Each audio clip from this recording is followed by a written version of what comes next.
শরীফ ওসমান হাদী যেভাবে বলতে পারেন, যেভাবে বলেছেন, যতটা সহজ ভাষায়, আমার আপনার ভাষায়, সে ভাষায় হয়তো আমাদের সামনে কেউ আর নাজিল হয়নি এর আগে। ফ্যাসিজমের আমলে সাংবাদিকদের মাথা কেনা হয়ে গেছে, এটা তো সত্য নাকি? আপনারা তো জানেন। সাম্প্রতিক সময়ে শরীফ ওসমান হাদী কেন এত ইম্পর্টেন্ট হয়ে উঠল? শরীফ ওসমান হাদী যেভাবে চিন্তা করেন, যে চিন্তাগুলি করতেন, আমাদের সোসাইটিতে আর কেউই এভাবে চিন্তা করেন না, করেন। এই চিন্তা এই সোসাইটিরই চিন্তা, এই চিন্তা আমার আপনারই চিন্তা হয়তো, কিন্তু শরীফ ওসমান হাদী যেভাবে বলতে পারেন, যেভাবে বলেছেন, যতটা সহজ ভাষায়, আমার আপনার ভাষায়, সে ভাষায় হয়তো আমাদের সামনে কেউ আর নাজিল হয়নি এর আগে, সে ভাষায় কেউ বলেননি হয়তো। সো এটা আসলে কমিউনিকেশনের খুব স্ট্রং জায়গা। সাম্প্রতিক সময়ে একটি রাজনৈতিক দলের কিছু কর্মী গভীর রাতে যে কোনো এক প্রচারণার জন্য বলেছিল না। আপনাদের মাথায় আসে সোশ্যাল মিডিয়ায় কিছুদিন আগে এটা পলিটিক্যাল পার্টি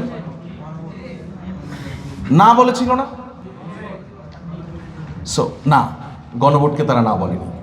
কিন্তু আপনারা অনেকে বলছেন না, ভিতর থেকে আওয়াজ আসলো গণভোট, না, গণভোটকে তারা না বলেনি। বাট তাদের ওই যে মেকানিজম, ফর্ম অফ কমিউনিকেশন, ঠিক কোন সময় কি বলতে হবে, এই জায়গাটা ভুল করে ফেলেছেন। ওনারা যে জিনিসকে না বলতে চেয়েছেন, ইমিডিয়েটলি ইম্প্যাক্টটা হয়েছে ওই দল সংস্কারের বিরুদ্ধে না বলছে, সংস্কারের পক্ষে নয়, গণভোটের পক্ষে নয়, তারা গণভোটকে না বলছে, এটা মনে হয়েছে। পরের দিন বিকেলবেলা এসে তাদেরকে আবার ব্যাখ্যা দিতে হয়েছে কি কি কারণে তারা না বলছে।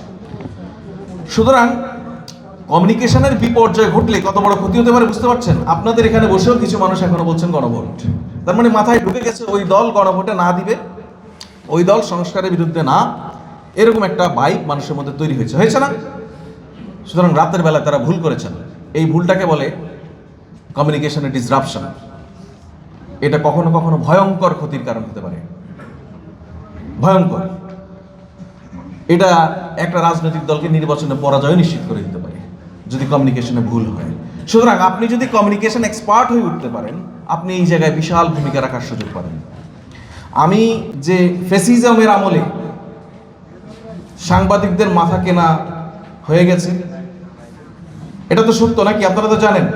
এক্সট্রিম মশার কয়েল প্ল্যান্ট ফাইবার দিয়ে তৈরি, ডেঙ্গু, চিকুনগুনিয়া বাহি সহ যে কোনো মশার বিরুদ্ধে দেয় এক্সট্রিম সুরক্ষা। তাহলে চিন্তা করেন সাংবাদিকরা সোসাইটিতে কত গুরুত্বপূর্ণ, তাদের মাথা কেনা লাগে, বুঝতে পারছেন?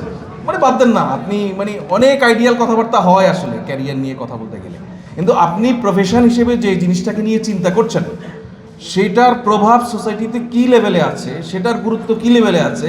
হাসিনার মতো এক দুর্ধর্ষ খুনি যে ফ্যাসিবাদ প্রতিষ্ঠা করেছে, তারও কিছু মানুষকে ম্যানেজ করে চলতে হয়, সেটা সাংবাদিক হয় কি না? সো এটার মধ্য দিয়ে আপনি নেতিবাচক হলেও এক ধরনের পাওয়ারটা টের পান কিনা, জার্নালিজমের একটা পাওয়ার আছে। ধরুন আমি যদি আমার কথা বলি, আমি আপনাদের চেয়ে খানিকটা সৌভাগ্যবান ব্যক্তিগতভাবে মনে করি।